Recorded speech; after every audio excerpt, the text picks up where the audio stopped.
Hi everyone, it's Victoria here, and welcome to the podcast. Before we begin, I wanted to let you know about the free courses the Victoria Stilwell Academy has available to enroll in right now for dog geeks like you. Just go to vsdogtrainingacademy.com and click the enroll button, and you'll see the free course options. That's vsdogtrainingacademy.com. See you there.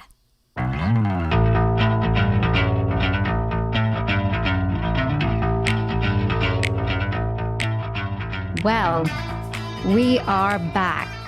Hello, everybody. Welcome. I think there was a little bit of a delay there as tech was kind of getting their act together. But we are back, and I've been away for a couple of weeks. I'm well rested, and I'm very excited to talk about this topic. I want to welcome the wonderful team from VSA and Positively here. That's Tiffany, Laura, Ali, Maya, Tara, Wendy, and Jamie. So glad that you can join me. We're going to talk today about clarity. And this word clarity, I hear a lot. I hear a lot of people in the dog training world use it. And I hear both camps use it. And what I mean by both camps is those people that are more positive and those people that are more punitive. And so I think it's a great word, but I think it's also a misunderstood word. So especially on the punitive side, that dogs can only learn through punishment because punishment truly brings clarity. And I sort of like scratch my head on that one and go, that's not right. That kind of gets my spidey senses going. But then I hear a lot on the other side of like, we need to create clarity. How do we do that? And people have different ideas on how to do that. And so that's what we're going to explore today. We're going to explore clarity in dog training, how you can, if you're a dog trainer, make your classes and lessons clearer, and how you can speak to clients and make yourself better understood, but also how you can, when you're teaching, make things clear for your dog. And also, if you're a dog lover and you're listening to this because you don't just love dogs and you like getting more information about how can you be a better communicator and how can you understand your dog more and provide your dog with more clarity. And I go back to when I observe classes, and also when, you go into homes and do private lessons. Have you ever experienced, and I certainly have seen it in classes, where the dog is so unfocused and the person's really trying and the dog's not learning and it's not working. And the same thing in a private lesson when you're there in the house and you're trying to do everything and the dog is not focused and it's not working and you're stumbling around and you're thinking, oh my goodness, is this 30 minutes going to be really, really quick because I need to get out now? So I want to discuss this word clarity with the team and get some really great tips for trainers and dog lovers on how you can provide clarity in training. I'd like to start with you, Ali.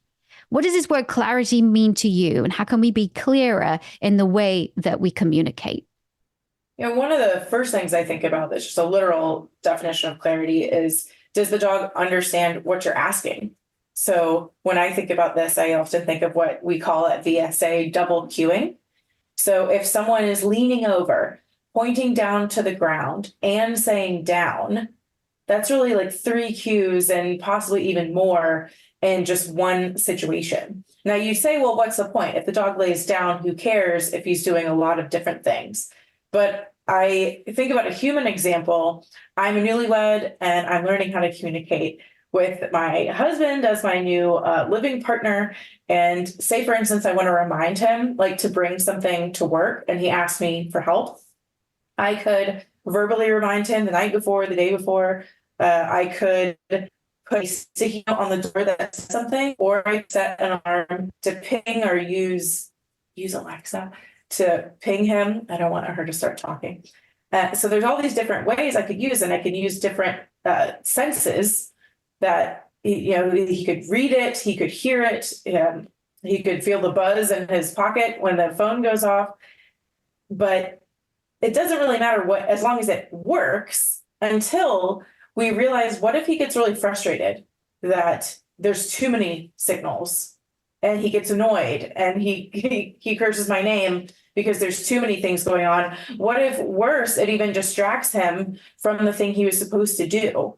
So I think about this back to dog training is if you're using multiple cues to get your dog to do something, this may be frustrating them, overwhelming them, it may be distracting them, and we also may not have been super consistent with what we're using. We may use two things at once in two different situations. So this is what I mean by double cueing, and that sure, if your dog does it, it doesn't matter most of the time, but it's when your dog doesn't do it that we want to figure out which one actually does work best for your dog and you. And let's see if we can be consistent with that. Yeah, so I think a lot of people double cue. I think it's really difficult not to double cue or triple cue, right? Because we naturally move when we're teaching our dogs. And so are they listening to us? Are they listening to that cue word? Are they actually watching what we do? I think sit is a really great one because when people ask their dogs to sit, certainly when I do it, I definitely move my body a bit forward. I raise my hand, I say the cue, and that's just, what I do. Now, if I'm teaching a dog, that could be really difficult. So I have to make myself actually almost make myself stop moving. And then I feel uncomfortable because I like moving. I mean, my God, I talk with my hands so much that it's annoying. So I have to really check myself when I'm working with a dog because I understand that that's not cool. But this is really hard not to double cue or triple cue. Yeah, and I have actually taken a really cool course called Do As I Do. And part of it was controlling your body. And you're giving 6 different cues to 6 different behaviors. And it's amazing that your dog pays attention, what your dog pays attention to. So by the end of the training session, I had to put a pillowcase over my head and turn around and hide behind a barrier all at once because my dog was watching my eyes, watching where my weight shifted and all these different things. So if I wanted it to just be my voice, I had to cover up all these things because I'm so expressive, obviously. I'm talking with my hands over here. So it's not that you have to become a robot. And it's not that you have to do this extreme thing that I did in this super nerdy dog training course. But if you're a person who's struggling to communicate with your dog and you feel like, gosh, he's stubborn, he doesn't listen, it's not that. It's that you want to find what is it that your dog is paying attention to most. So a practical way that you can do that is to try and do one cue at a time. So this time, take sit, for example, and maybe ask your dog to sit with your eyes closed and then peek and see if your dog sat. Or maybe say a different word even, which I think is really funny. So you say banana, and your dog may sit. So is it even the word? Is it your tone of voice? Is it your leaning? Is it your hand movement? So it's more of just a fun thing to try and figure out, but it can be really helpful if your communication is breaking down. Okay.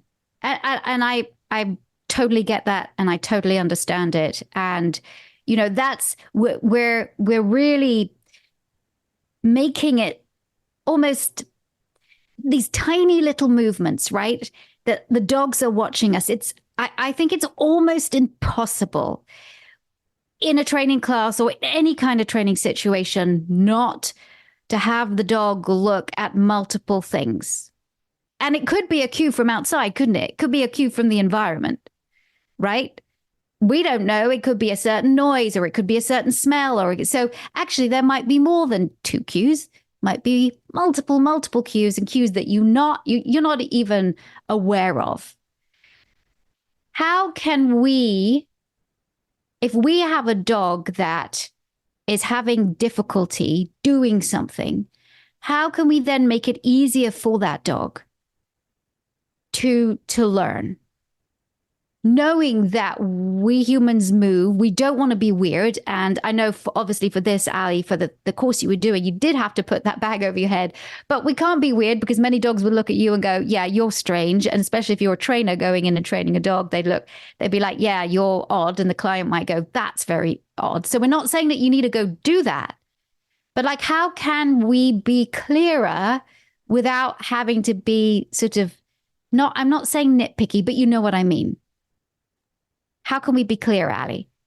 Yeah, I think that one thing that will really help, a shameless plug here, is to take our course, Getting Results with Your Dog, which is all about this and cueing. And at Positively, we talk about sights, sounds, surroundings, which obviously your surroundings are part of your sight. And they can overlap, but it's at least a kind of an umbrella term to start thinking about. Is it what your dog is seeing, or is it what your dog is hearing? So doing that simple test of trying to isolate one will help you.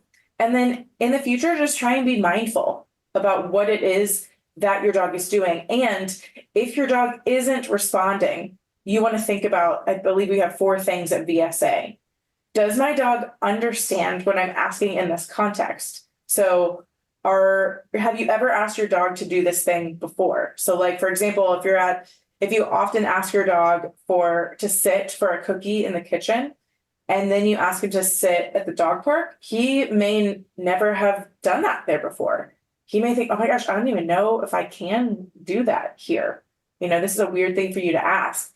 Also, sit's kind of like not a great behavior if you're on edge at a dog park as a dog because your bottom's on the ground. That'd be weird. If you asked me to sit, crisscross applesauce at an intersection, that'd be really weird. Anyways, I digress. So does your dog understand the cue in this context? Do you have your dog's attention? Step 1. Does your dog, understand that in this context?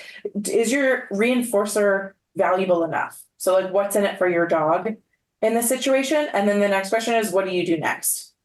And as positive trainers, we don't want to go to punishment. This lack of communication, can you imagine if I punished my husband for not doing the thing when he was frustrated, when he thought, gosh, if my ping and his phone interrupted a meeting at work and he got really frustrated with me, can you imagine if I punished him for that? That doesn't make any sense. So when we have a breakdown in communication, we don't want to punish. We want to help and advocate for our dog and figure out what is it that you don't understand in this context. And let's maybe take it somewhere else, take it somewhere less distracting and figure out what it is. So if it's something we may not be able to solve in this super stressful situation for you as a dog who's now feeling stressed, when someone asks you to do something and you don't know what it is, picture the teacher calling on you in the classroom. Maybe you haven't been paying attention and the teacher says, Victoria, what was the answer to the question on the board? And you're like, oh, geez. Then you break out into a hot sweat because you absolutely have been called out and you've been found out and your mind has been drifting. You have absolutely no idea what's going on. And the teacher's just going to, had that happen to me. So let's give our dogs a break. Maybe ask again and then later on figure out which cue they're actually responding to. Wendy, mixed messages. Mixed messages are really... it's difficult for dogs. It's difficult for people. What do we mean when we say we're sending our dogs or we're sending somebody mixed messages? Yeah, I'm thinking about life together at home, which doesn't even have to be in a training situation. But when we have expectations of behavior in the home, I just laugh because I know couples where one partner is sneaking the dog food under the dining room table, and the other partner is desperately trying not to have the dog lingering too close to the table. So there we have, the dog is really not clear. Actually, what the dog probably becomes clear on is who's a soft touch and who's not, and who's ever going to, but the general clarity about what the expectations are, behavior when the family's eating, and then they could really get frustrated because a new person comes in, and so they don't know, is this person going to be kind about it, or are they going to be harsh or not cooperative? Just on ordinary living things, I'm sure there are lots of ways that we send mixed messages, and we don't even realize it. We don't think about it. Yeah, the mixed messages, the lack of consistency can be really, really difficult.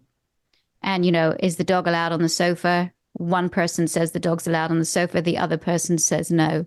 One person, as you said, feeds the dog from the table. The other person doesn't want to. And then the dog doesn't know, is so confused, right? There is literally no clarity there. And then it gets told off because it jumps up on the sofa. But unfortunately, the person who doesn't want the dog on the sofa is sitting right there and then tells the dog off and tells the dog, get down or whatever. Excuse me. Yeah, I'm thinking mixed messages too, because sometimes a person will say, come, and yet their body language is really kind of menacing. And so the dog is getting a mixed message like, well, am I supposed to go toward them or am I supposed to go away? If somebody's coming over me like this and peering down and sort of feeling menacing in one hand and then calling, what they're receiving may not be what we intend. That's what I tell people with the recall is that I don't care whether you've called your dog 50 times and your dog hasn't come to you. When your dog finally does come to you, you act as happy as anything. Because if you're menacing or like, gosh darn it, come to me, they're not going to. Would you? Somebody called you like that? No, you wouldn't. You'd probably run the other way. It's no different for your dog, right? So that's where you have to be kind of a good actor. Maya, other ways that mixed messages can really cause a lot of confusion. Yeah, I think about like, how do we know? As I'm listening to you talk, I'm thinking about how do we know whether our dog understands what we're asking? And I'm teaching a group class right now. And of course, anyone and I've been in this position too, where you say, but he knows how to do it, right? But he knows it, right? So how do we know if our dog understands or they're lacking clarity, and what can we do about it? To me, the thing that's been really helpful for this group class has been doing a little 30-second evaluation. So we're going to see what we get in this environment, whether we're asking for a behavior with a verbal cue, or whether we want to see the dog offer a behavior, or whether we look at body language. Whatever the dog is doing there is correct. Whatever he's doing is information to you about what's cueing him in his environment and what's not cueing him. He can't be wrong. Your dog is never wrong. So that information tells you what other cues they might be getting. Because just to circle back to that compound cueing stuff, the only time we might get pillow back over our head behind a barrier is when we really want to highlight for the dog, this is the thing that I want you to see and pay attention to. And we do that by making that the only change that happens. It doesn't mean you have to spend your life, I hope you don't, Allie, with a pillowcase over your head, right? Or only ever cueing super stiff. It's a moment in teaching where you teach your dog and you help them, you support them by making sure the only change that happens is this tiny, tiny change that you want them to cue off. So it's a way of like circling it or highlighting it or making it just blare. This is the thing that matters. This is the thing. So when we do those kinds of evaluations, like in a more chaotic environment, like a group class, or whether I'm doing it with my own dog at home, I want to see like, what's the first choice she makes? And that choice is going to tell me what's cueing her in that environment. And if it's not the correct choice, if it's not the choice that I thought, I'm going to keep going, moving, changing where I'm at, changing what I do until the very first response I get in that new environment is the one that I want to keep going with.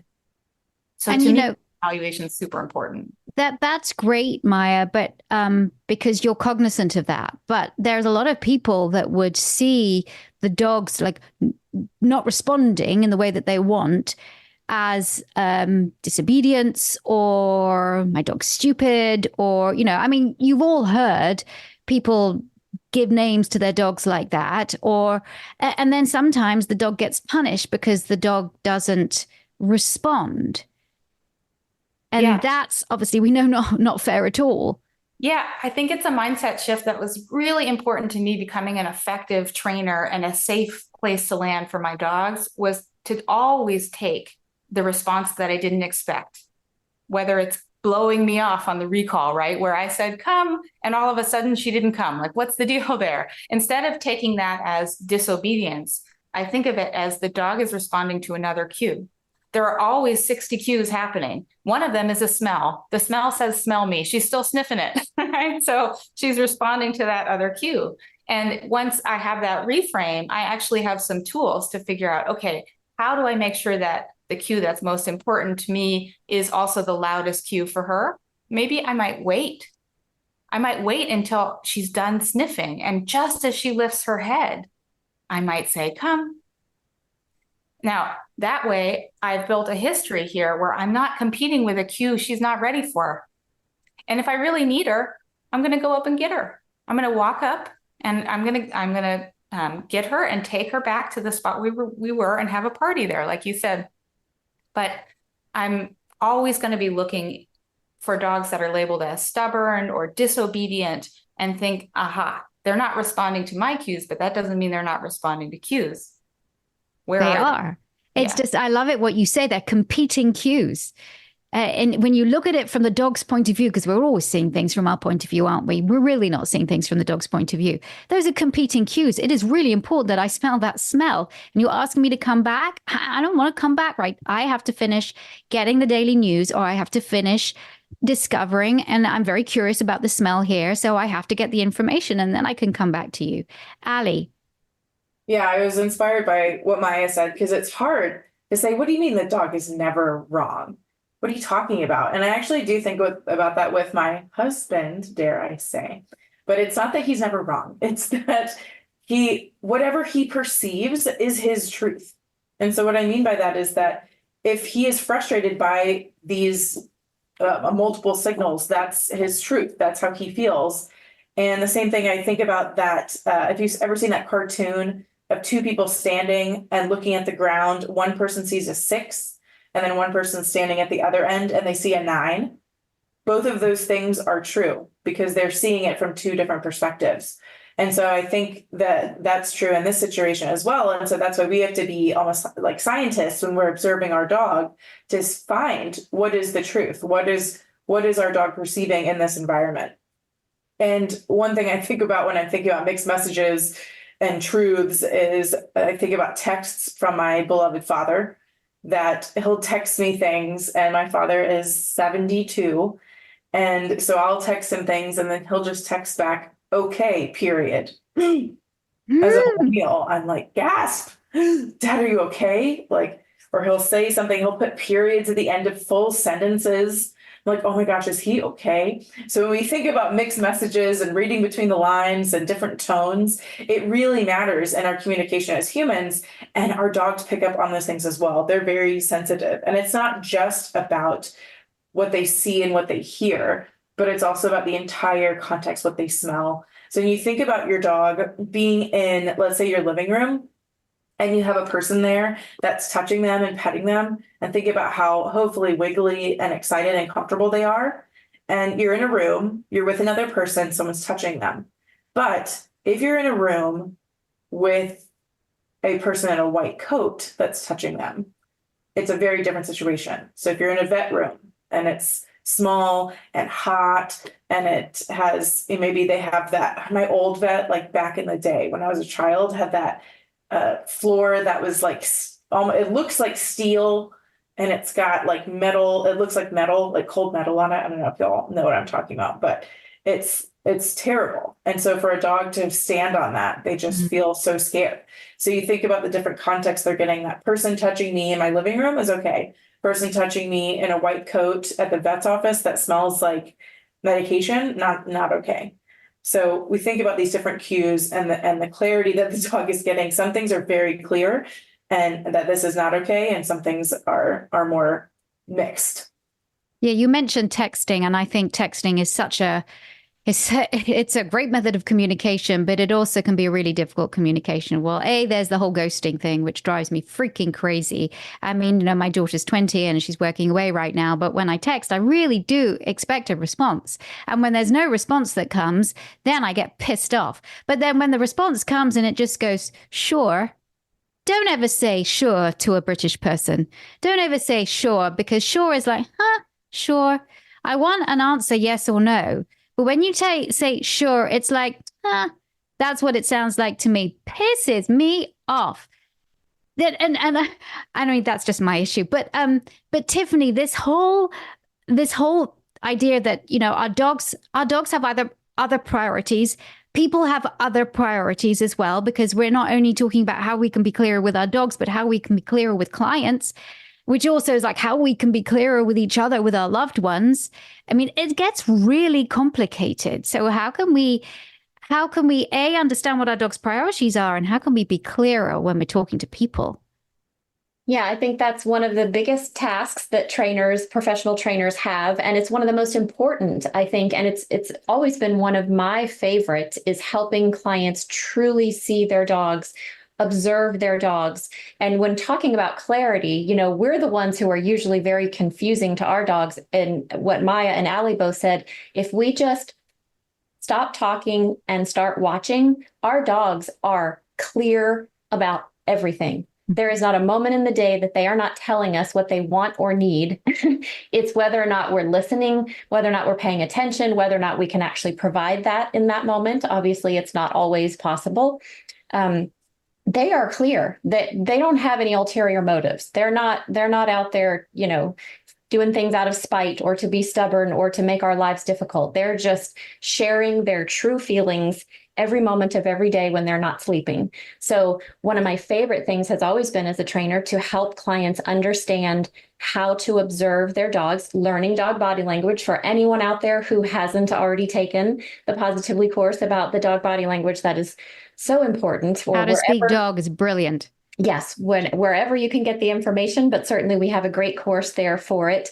It's once you turn it on, you can't turn it off. That's what I love about it. So once a person has learned how to watch dogs and read their body language, everywhere they go, it's a blessing and a curse, but everywhere they go, they can start to understand what dogs are feeling and thinking and needing in that moment.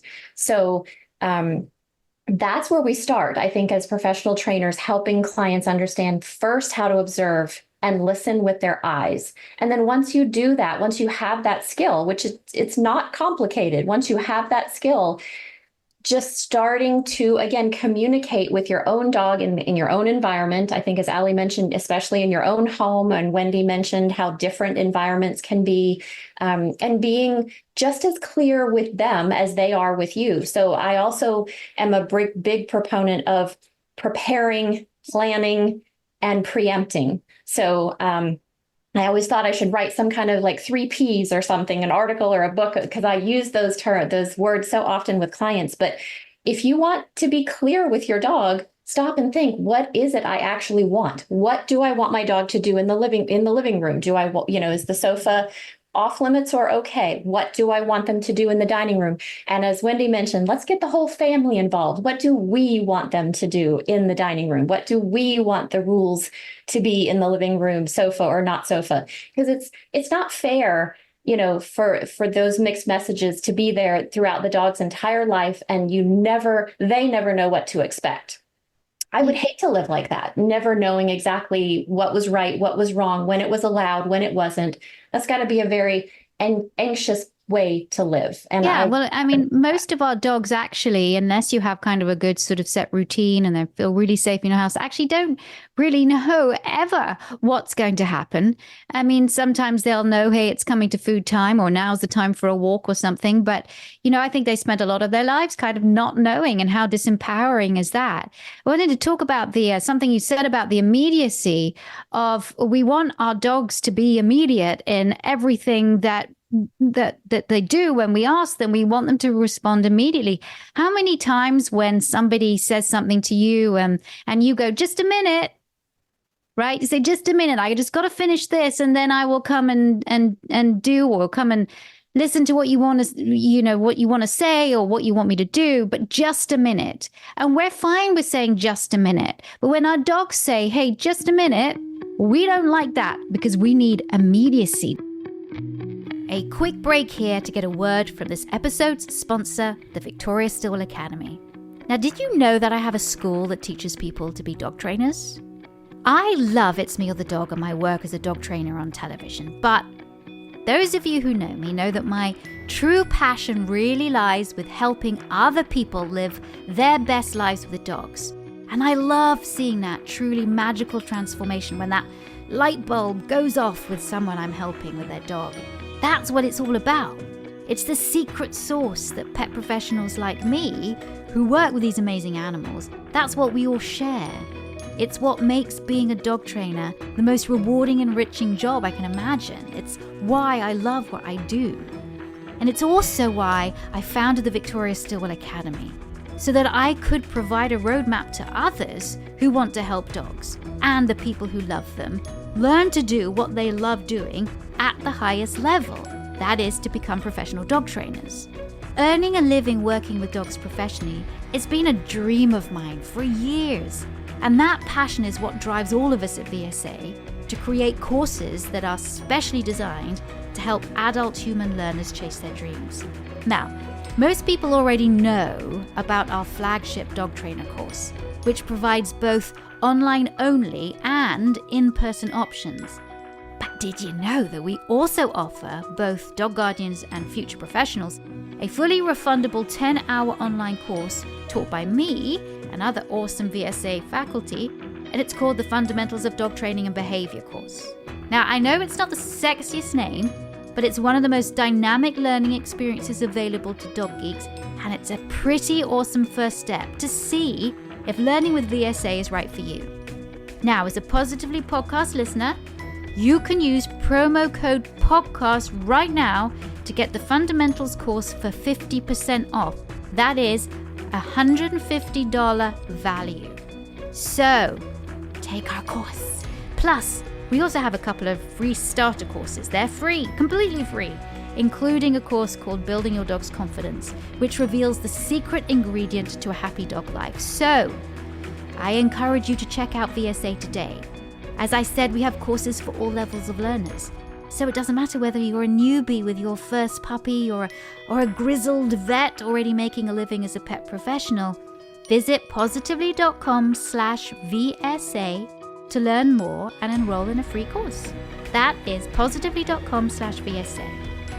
We all want the best for our dogs, whether that means you taking home some key tips for your own dogs or adding the ultimate in professional dog trainer education. Visit positively.com/VSA today. VSA, it is the future of dog training. And now, back to the podcast.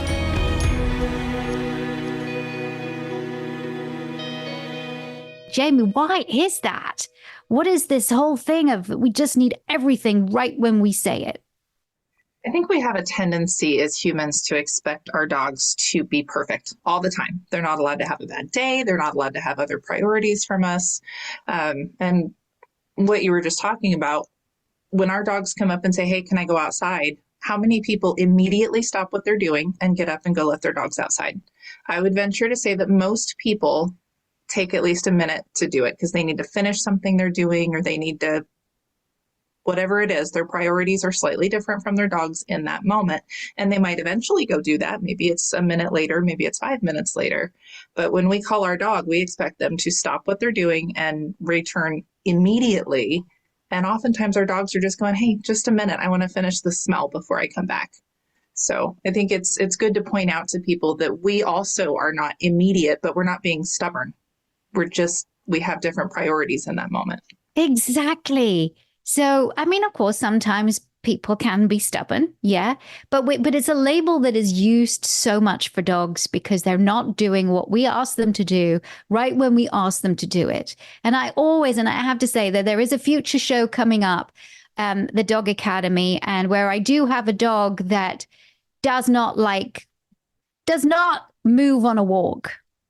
And probably all of you are thinking, oh, well, that's probably an English bulldog. Yes, it is an English bulldog, but there's a really important reason why that dog will not move on a walk.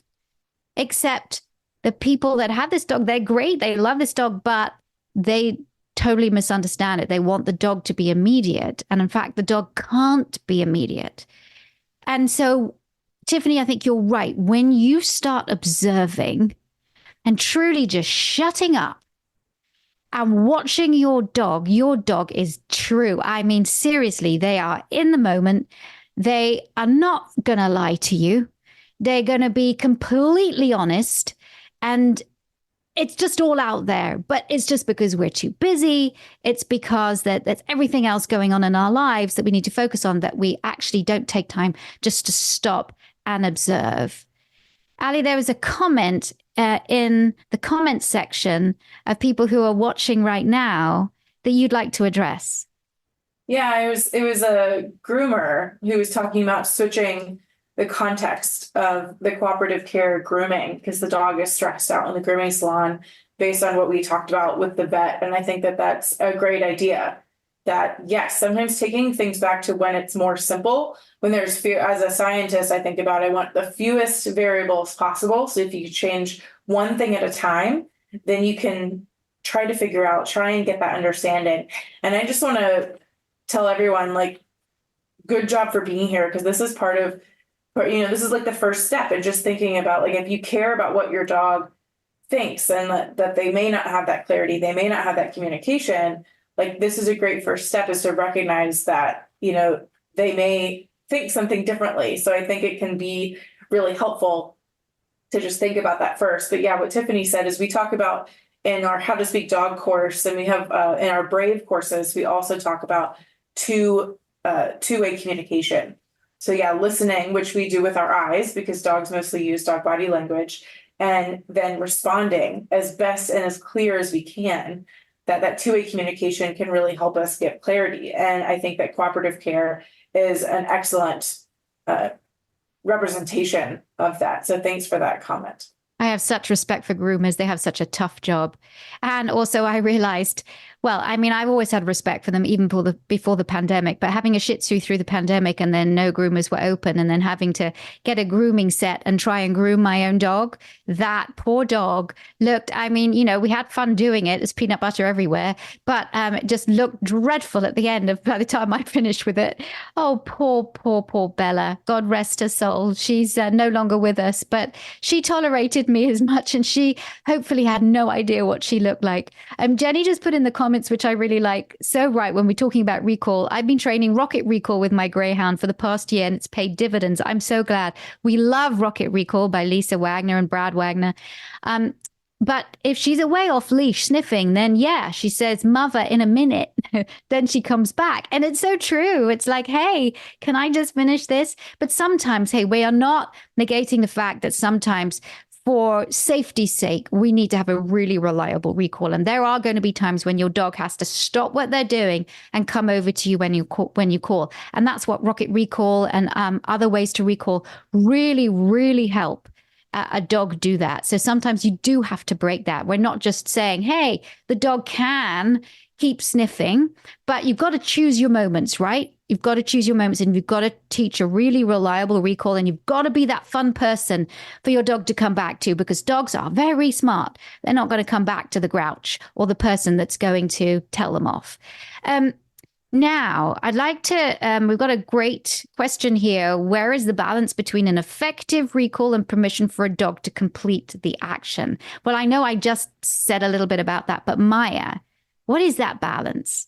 Yeah, I love that, because this is so important for me personally. It's important for my clients too, but I love having my dogs off leash in nature, and it is important for their safety and well-being that they have a recall cue that they will respond to if I need it. So I personally solved this issue by having 2 recall cues. I have a casual recall cue that is the in a minute cue. And I have an emergency recall cue that is drop what you're doing. You need to be over here right now. And how the difference is a clarity difference. I use my casual cue all the time, and it has less of a predictive relationship with what comes on the other side. How often when I call my dog's name is at the end of their free time or the end of a game, or they move away from that smell that we were talking about, and for whatever reason, I can't let them go back to that smell. Sometimes my casual recall cue predicts an outcome that they don't love. I try to keep the balance high enough that I'm getting mostly good feelings and experiences around it, but it's a little bit of an in a minute kind of cue. Sometimes they run right back. Sometimes they might take 10 seconds. I have another cue that I don't drill. And I think a lot of, this is not just me, so a lot of trainers and other people do this. A cue I don't drill in the sense that I don't use it all the time. In fact, I rarely use it. But when I do say it, I am going to make sure that the minute that happens afterwards is the best minute of my dog's life. So when I'm doing it, it might happen once a week. It might be like, we've got little steak bits. I'm kind of being sneaky. I'm in the kitchen and I use my emergency recall cue. And then we're going to roll those little steak bits over so that my dogs like to chase and pounce. And it's the best minute of his life. That ensures for me, because the history on that emergency recall cue is he's always responded to it and it's always been great for him. It ensures for me that if I ever need it, it's there. And I don't use it all the time because honestly, if I'm out walking in the woods with my dog and she wants 10 extra seconds to smell, I'm out there for her to smell. I'd actually rather her finish her scent and then come back to me than always have to give something up. every time I ask her for something. So to me, that's the balance that I see for that excellent question is ask for what you need only when you need it. And I love that. I think drills can really harm cues and can really harm teaching when you're drilling. And I think it just becomes something that actually, we're trying to be positive, but actually becomes aversive to the dog. Laura, what about multiple dogs? When you're doing a group walk, for example. Yeah, so I do group walks in the day and I can have up to 6 dogs at a time. Which of course they like to play, they like their sniffs. So I kind of have 2 recalls with them. I have the this way, which kind of means finish what you're doing, and then we can all go and carry on together. But then I also have puppies, which they've all now learned. I've had them all a few years now. When they hear that puppies, their heads just turn. They're like, oh, she needs us. And that is especially helpful because we go out walking in the fields, out in the woods. Last week we were in the woods and 2 horses with riders came round the corner and I went, oh God. But that puppies, and they came in and I was like, yes. So it's kind of clarifying to them kind of when it's important when we have that emergency recall. And I also have taught them picture time. So of course the clients love when they have all these nice pictures of their pets in the woods, but also it's teaching the dogs, I need you to focus on me for a minute. And if there is something that I need to distract them from, that gives me that minute to pop them on the lead. And they know that they will get a big reward, a big treat party if they come with that emergency recall. Laura, I love that. I feel your pain. When I was a dog walker, I had the same thing. I did walk my dog in the woods or my dogs in the woods. And so we rarely met other people or other dogs or horses, but the odd occasional horse would come along. And so I had that as well. And I'd be like, oh, come on. And I would run off the other way and it would just be a great party. And my heart is going like crazy. And I'm like, oh my gosh, thank goodness. But it was always because I had fun. And I don't want to kind of like be Debbie Downer about this, but I do want to talk about the phrase clarity being used in the punitive training world, because I think there is this idea that for some people, the only way that you can be clear is by using punishment. And that actually positive trainers are a little bit wishy-washy. Does anybody want to talk about that? Because it is something that I feel like is really unfair. And I really don't think creates a good learning environment or a great relationship. And if you think that the only way that you can get clarity is through punishment, then I don't think that's in the best interests of the dog. But I understand why you think it. But there are other ways that you can get clarity without having to go down that path. Because if at the end of the day you want your dog to respond, and if at the end of the day you want a great relationship so your dog does respond to you, and your dog responds to you because it's excited about what's going to happen to it if it does, and not like, oh my gosh, if I don't, something bad is going to happen to me. Surely you would want the former rather than the latter, because you want to have a good relationship with your dog. And as a trainer, you want to be able to teach people to also have that great relationship with the dog. And also, when we're talking about punishment, and I think this is for another thing, I would really like to have a podcast where we all get together and we do talk about punishment, of like, what is an aversive? And because, aversive really is in the eye of the beholder, not the person giving the aversive. But we know how damaging punishment can be, but we also don't want to, we're also not, positive trainers aren't like just letting dogs do stuff. So we have to give kind of feedback when a dog actually is doing something we don't want the dog to do. How do we do that so that it is not aversive to the dog, but the dog still gets, yeah, okay, I got it. Allie. Yeah, I was going to say that we talk about clarity like it's this great thing, like it can be really good and it always feels good. But actually, I'll bet you that Chris Rock got a lot of clarity from Will Smith when he got slapped on stage at that award ceremony. That is quite clear that Will Smith will no longer tolerate talking about his wife, Jada Pinkett Smith, from Chris Rock. So we can be very clear, but in an aversive way. And that doesn't necessarily mean that it feels good. So I think that's one thing that we want to lean into is what feels good to our dogs. Do you want clarity to feel good? Do you want it to be effective and feel good? Or do you want it to be effective and feel terrible and have your dog questioning everything? Yeah, but I want to stop the behavior. I want behavior to stop, right? Right. Because dangerous, I've had enough of it. Right. And technically he stopped talking about Jada Pinkett Smith. But there are ways that we could do that do not include, making someone afraid. So one way that we can do that is to provide clarity in our positive training. So one thing that really frustrates me is that especially when we're teaching shaping, sometimes there can be a difference between letting your dog think about it and really process, because some dogs have a longer processing time than other dogs. You ask them to sit and they think like, wait, can I do this in this dog park? I'll bet you I can. And then they sit. It took them a while to process of all this information, and then they sit, versus a dog that you're doing a shaping session and the dog's panicking because they don't know what you want.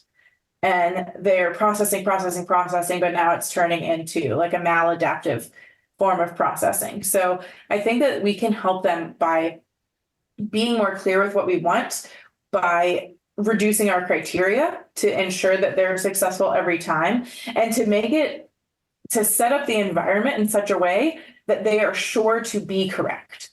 So we can arrange, if you're teaching, go to mat, you can remove everything else in the environment but this big cushy mat, and go walk them beforehand, give them enough water, have them come into this cool environment, and you could put like a cool mat down, and they're definitely going to do it. So that they're going to be successful. So in that way, you can set it up that they're always going to be right.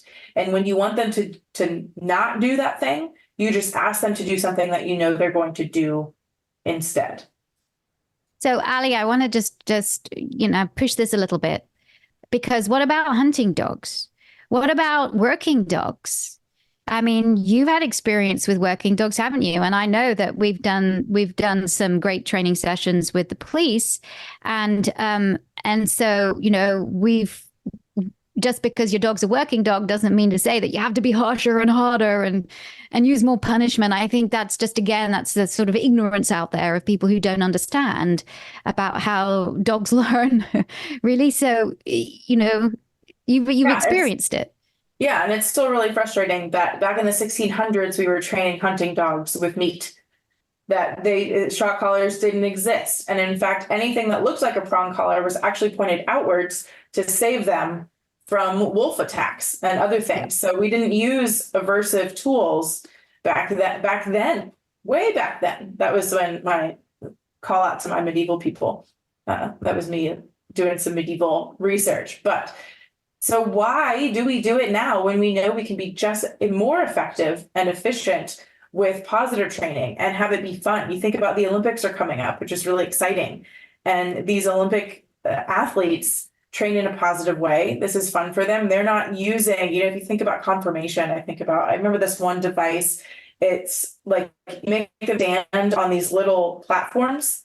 It's very old school, but to get the perfect stack. And I'm not talking about the low platforms because I've done that, but like they're really high platforms. And that's not how like Olympians train. They start gradually making everything more difficult, so that they're comfortable with things. So I think about like, why don't you train your dog like an Olympic athlete? Why would you train them like with pain and torture?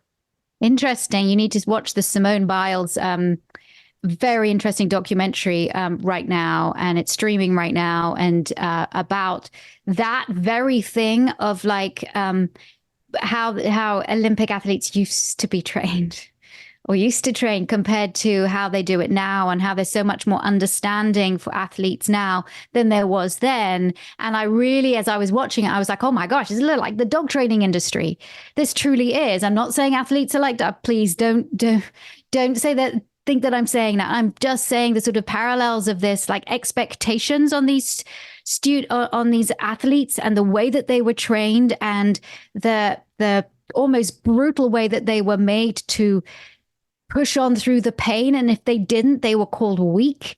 And to now, where Simone Biles did actually a really, really brave thing in the 2020 Tokyo Olympics, was to say, this is getting dangerous. I am off track. I am going to have to stop. And the pushback that she got for it, for making that very courageous and very public decision to say, no, I am not feeling right. I'm going to hurt myself if I continue, and I've got to stop. Oh, and she was called a quitter, and she was called this. And then they show this athlete, this gymnast, and I think it was in the 1996 Atlanta Olympics, and I've forgotten what her name is, but she did a vault and she hurt her foot. And then she was made, and her coach was like, no, do it again. You've got to do it again. And she did this amazing vault. And as she landed, she completely fractured her ankle.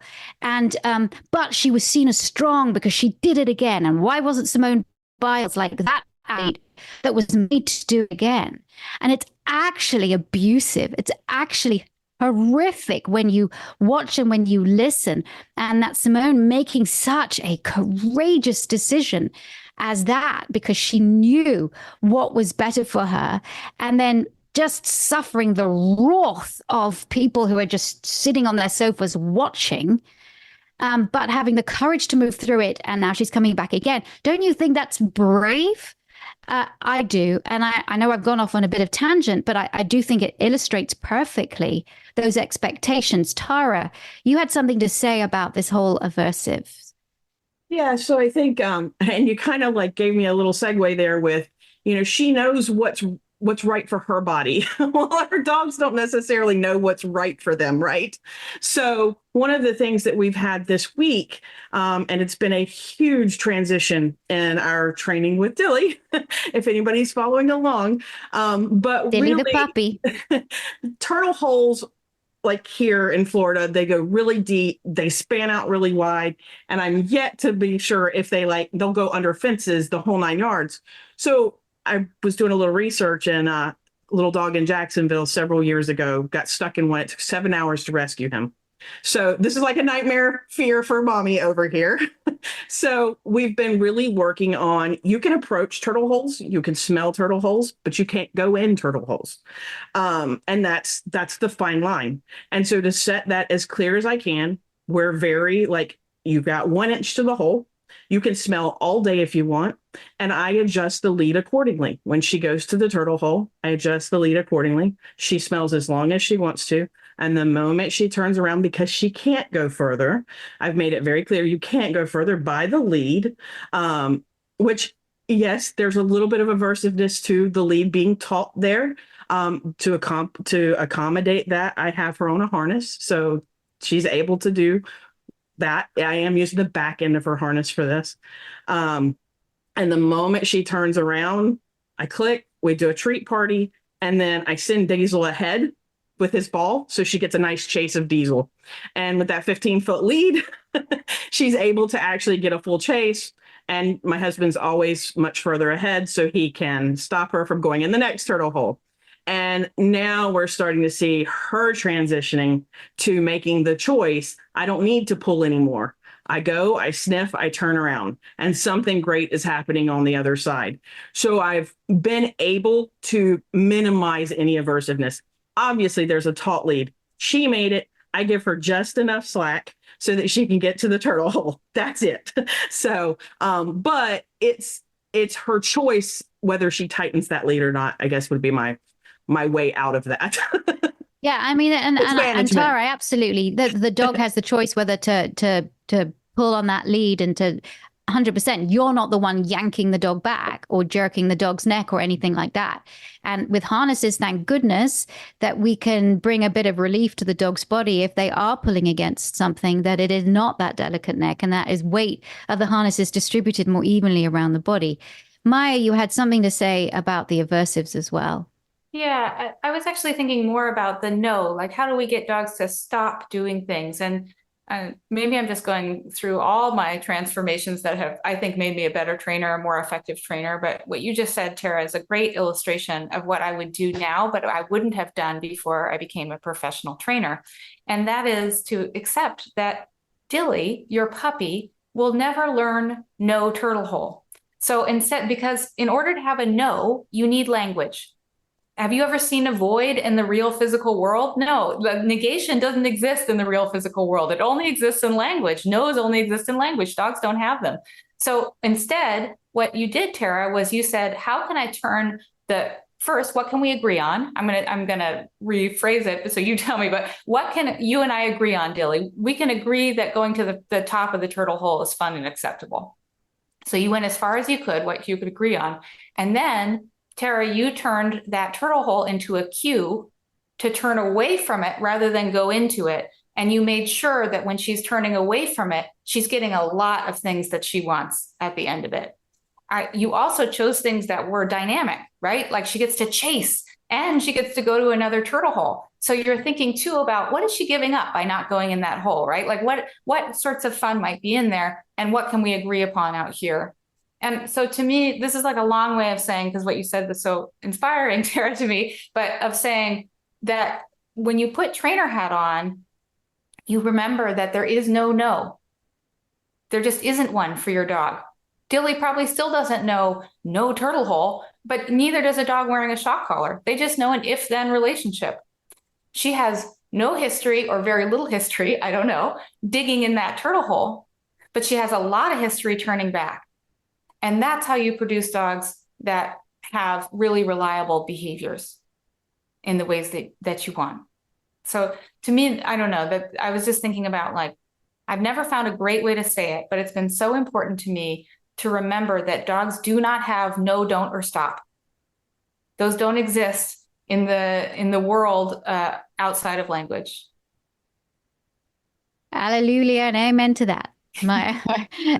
Yeah, I completely agree with you. And Tara, I want to thank you for sharing that story, because again, you're showing true clarity to Dilly, sorry, true clarity. And that's when you really know what you're doing. That's what you can achieve. With a Jack Russell who is of working lines, who is designed to go to ground. If you can achieve that with a young adolescent, Jack Russell, you can achieve anything with any dog. And it's absolutely clear now what she needs to do. And you're keeping her safe. You're also looking to the future of, like, this is a problem. I live here. This is an issue. And I'm going to have to take care of this issue. So I need to teach her now. And I think that's really commendable. And I think that's what we need to do for our dogs. I think we really need to stop, again, blaming the dog for everything, for all the bad behavior. And we have to be, because they're living in our world, we have to be the ones that say, hey, I'm going to give you guidance and I'm going to be as clear as possible. And you know what? Sometimes I'm going to fail because I'm a human and humans will fail, but I am going to do my best. I'm going to do my best to be as clear as I can with you. As a trainer, I'm going to do my best to be as clear as I can with my dog that I'm training and with the client. And I might not always be clear, but I'm going to do my best. And I think that's all we can do.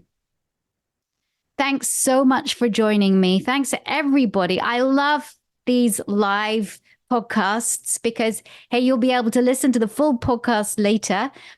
But for those of you who are on now and that you're commenting, I see all your comments and I really love your comments, and it gives us also great fodder as well, so that we can reply to some of them and address some of them as well. And so I really, really love these lives. Thank you, Tiffany, Laura, Ali, Maya, Tara, Wendy, and Jamie. Again, I absolutely adore speaking with you.